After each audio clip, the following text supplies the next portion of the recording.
Salut à tous et à tous, c'est Jason de Rester Connecté et aujourd'hui je vais vous présenter un accessoire bien sympathique puisque c'est un vidéoprojecteur à faire soi-même qui marche avec un smartphone. Donc on va voir qu'est-ce que ça donne.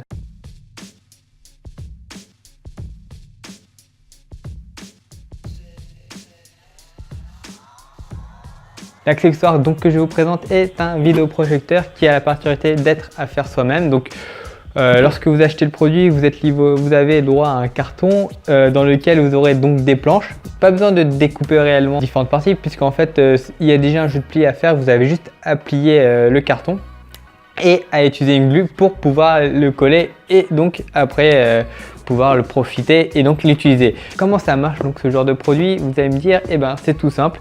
Vous avez tout simplement, une fois monté votre vidéoprojecteur, un petit tiroir dans lequel vous allez pouvoir mettre votre téléphone et donc après diffuser l'image et l'agrandir grâce à la lentille ici présente.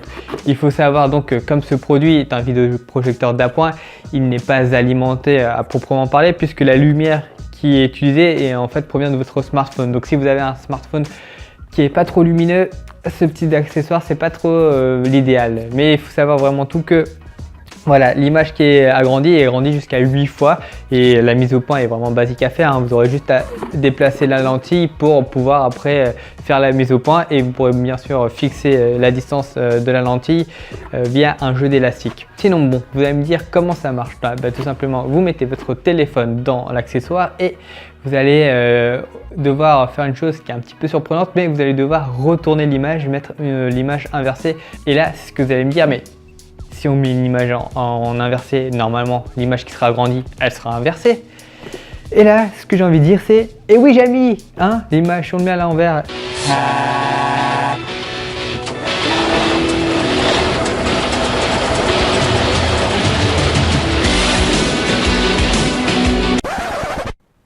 Non mais franchement, vous pensez vraiment que Jamy c'est pas sorcier allait venir vous expliquer ça? Par contre, j'ai fait un petit schéma pour vous expliquer comment ça marche. C'est tout simple. Donc une fois que vous mettez votre téléphone avec l'image inversée, la lentille elle va tout simplement agrandir l'image, mais elle va aussi retourner l'image et donc elle va être à l'envers. Donc si vous ne retournez pas l'image au préalable, vous aurez une image agrandie mais à l'envers. Donc c'est un petit peu bête. C'est un peu le même phénomène ce qui arrive également lorsque vous regardez, puisque vos yeux, la lentille de vos yeux va tout simplement inverser l'image et donc au niveau de votre rétine, vous voyez en fait une image inversée et c'est votre cerveau qui va la retourner. Voilà, mais bon, si vous avez bien suivi, donc l'image est inversée, le haut devient le bas et le bas devient le haut, mais la droite et la gauche sont également inversées. Donc si vous avez bien suivi, ce type d'accessoire a quand même quelques limites. Donc si vous regardez par exemple une vidéo qui est sous-titrée par exemple en français, les caractères seront inversés également.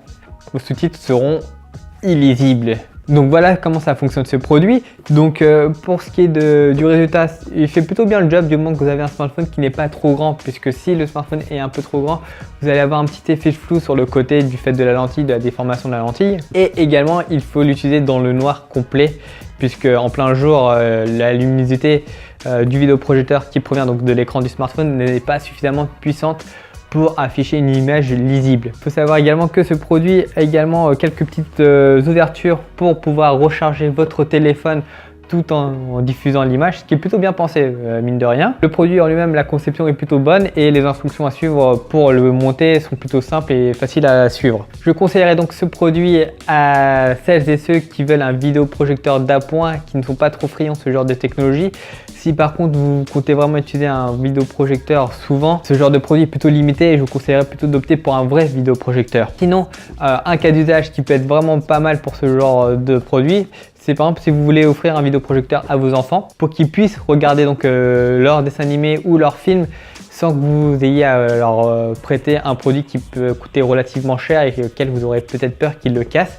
Là au moins il n'y a pas de prise de tête et il est plutôt simple à utiliser, et si il se passe un petit problème, par exemple si il le démonte sans faire exprès, vous pourrez le remonter rapidement et facilement. Voilà, c'est la fin de ce test. Donc si vous l'avez aimé, n'hésitez pas à mettre un pouce bleu et à la partager sur les réseaux sociaux, et surtout n'hésitez pas à interagir avec moi soit sur Twitter ou soit dans les commentaires ici, je répondrai à vos questions.